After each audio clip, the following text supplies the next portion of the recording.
Give us your sense in a nutshell of where the European economy is now. How difficult is the situation in Europe, on the continent? I think the European economy and the Eurozone, but the European Union as a whole, are more or less in the same situation, namely a year that has been reasonably good as an average this year, but will slow down considerably next year. And so all forecasts are indicating that this is the way the real economy will move. And I have to mention something which is important in terms of comparing the US and Europe. It's clear that Europe is more, I would say, badly hit by the situation in Ukraine, by the situation of commodities, oil, gas, and the prices. And I take it really, when I compare the headline inflation and compare headline inflation with core inflation. In the US, headline inflation is, at the moment, I think in October, 7.7. And in Europe, in the euro area, it's 10.7. So a big difference of 3%. When core inflation is the same on both sides of the Atlantic, around 6.3, 6.4%. So you see the difference of 3%, 10.7 minus 7.7, 3%, means that the European economy is touched by the increase of the prices of oil, gas, and agro products much more than the US, which, of course, signals that the damage which is done to the real economy is higher, will be higher next year in Europe than is in the United States of America, even if the US also will slow down, of course.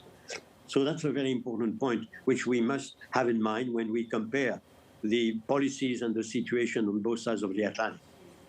So explain to me, as a central banker, how you take into account that distinction between headline and core, because I had heard in the past central bankers tend to focus on core more because that is more stable, that there's more volatility when it comes to food and energy. But given the situation in energy right now, should we be expecting that Europe will have a real problem with energy prices going out in the future some way? Well, the central banks are not responsible for the price of oil, of commodities in general, and any oil shock or commodity shock cannot be corrected by the central bank. That goes without saying. The central bank is responsible for what I would call the second round effects. The fact that precisely those prices that are augmenting very, very dramatically are or not polluting all other prices. And there, of course, core inflation is very important. This core inflation is all the prices without those that are commodity prices and energy prices increases and so forth.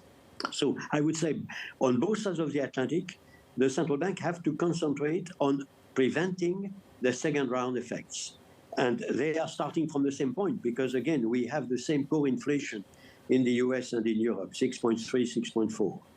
That being said, of course, in Europe, the central banks sees that the real economy is, as I said, more badly hit by these increases of prices of commodities, oil and gas and so forth, than is the case in the US.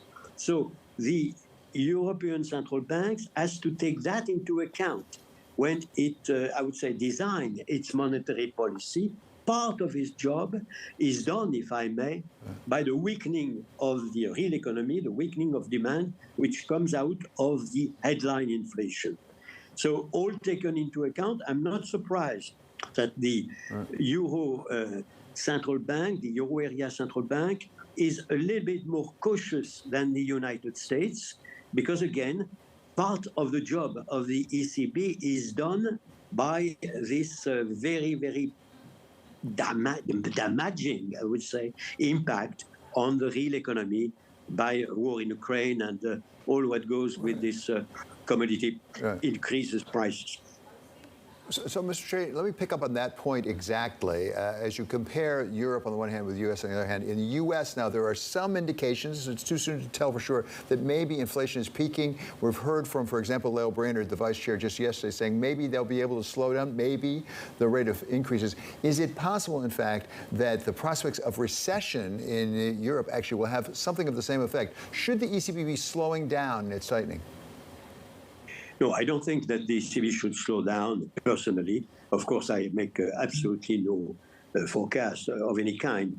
The Governing Council will see what to do. But it's clear, nevertheless, that we have a level of core inflation, same as in the US, which is very high. And the combination of the core inflation high is very dangerous in terms of second round effects that would continue to go on. So the credibility of the central bank, and it is the same on both sides of the Atlantic, but particularly I have to say in Europe, the credibility of the central bank is absolutely key because it has to convince all price setters that any kind of assumption on a spiraling of prices and cost would be very, very damaging and not in line with the goal of the central bank, which is to deliver 2% in the medium term, say in 3 years, to oversimplify. By the way, it is very, very important to underline that on both sides of the Atlantic, the objective is the same. 2% in a 3 years' time, say in a medium term, is the goal which has been reaffirmed by Jay Powell on the one hand and Christine Lagarde on the other hand. Both have the same objective. Both have the same definition of price stability, if you wish. That being said, of course, the situations are not the same. I would say, overall, as I mentioned, hit on the real economy is not the same on both sides of the Atlantic. I could add that demand has been very, very strongly pushed up by the fiscal policy in the United States of America, a stronger push-up than in Europe.